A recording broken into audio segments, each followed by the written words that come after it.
Elections వస్తున్నాయి కదా, మరి ఏ పార్టీ గవర్నమెంట్ ఫామ్ చేస్తారనుకుంటున్నారు మీరు? డెఫినెట్గా ఈ తప్ప టీడీపీ జనసేన అనేది కన్ఫామ్గా గవర్నమెంట్ ఫామ్ అయింది. ఎందుకు టీడీపీ జనసేన అనుకుంటున్నారు?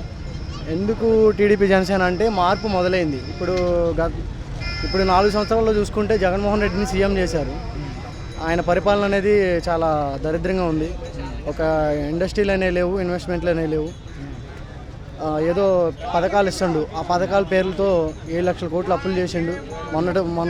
మొన్న చూసుకుంటే సచివాలయాలు కూడా తాకట్టు పెట్టి అప్పు చేశాడు. అందుకనే కొత్త మార్పు కోరుకుంటున్నాం, కొత్త సీఎం రావాలని కోరుకుంటున్నాం. సో ఇప్పుడు జగన్ గారు ఏమంటున్నారంటే, నేను ఇచ్చిన సంక్షేమ పథకాలు ప్రజలు చాలా గట్టిగా వెళ్ళాయి, ఈసారి 175 గెలుస్తామంటున్నారు కదా. వై నాట్ 175 అనేది కరెక్ట్ కాదు. ఫస్ట్ జగన్ ఏమన్నాడంటే, చూడండి నేను మంచి చేస్తే వేయండి, మీ బిడ్డ అంటుండు. ఫస్ట్ నేను మంచి చేస్తే వేయండి అండు, సెకండ్ టైం మీ బిడ్డ అంటుండు. థర్డ్ ఆప్షన్ ఏంటంటే ఈ ఒక్కసారికి చూడండి అండు. ఆ ఒక్క ఛాన్స్ ఇచ్చి చాలా రాష్ట్రాన్ని సర్వనాశనం చేసుకున్నాం. మళ్ళీ జగన్కి అనేది ఛాన్స్ అనేది ఇవ్వము మేము. ఏ విధమైన సర్వనాశనం అయింది అనుకుంటున్నారు రాష్ట్రం? ఇప్పుడు చూసుకుంటే ఎగ్జాంపుల్గా డెవలప్మెంట్ అనేది ఒక కంపెనీస్ పరంగా కానీ, ఇన్వెస్ట్మెంట్లు కానీ, రోడ్ల వ్యవస్థ కానీ చాలా దరిద్రంగా ఉన్నాయి. అవన్నీ లేవు. ఏదో పథకాలు ఇస్తుండు. అవి పథకాలు, ఉచిత పథకాలు అనేవి కరెక్ట్ కాదు బ్రో. జనాలకి అలవాటు చేయకూడదు. అదే మాదిరిగా చంద్రబాబు నాయుడు గారు ఇచ్చారు కదా.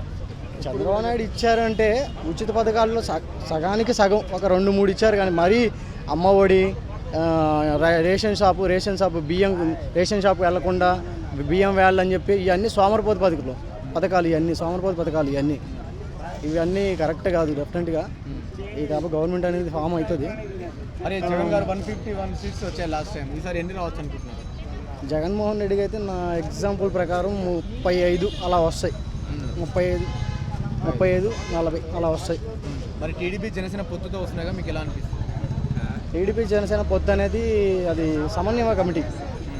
ఎలా అయినా సరే ఈ రాక్షస పాలన నుంచి రాక్షసుని వెళ్ళకూడదాం, ఈ పాలన మనకు వద్దు అని చెప్పి ప్రజలు ఇప్పుడు తెలుసుకున్నారు. చాలా విధంగా ప్రజలైతే మార్పు కోరుకుంటున్నారు. అందుకని పొత్తులో కన్ఫర్మ్ అయ్యి ఇద్దరు కలిసి గవర్నమెంట్ ఫామ్ చేద్దామని చెప్పి వస్తున్నారు. సో ఓవరాల్గా ఒక్క మాటలో ఆంధ్రప్రదేశ్ నెక్స్ట్ సీఎం ఎవరంటే ఏం చెప్తారు? నెక్స్ట్ సీఎం సిబిఎన్ సమన్వయ కమిటీలో సిబిఎన్ సీఎం అవుతుంది.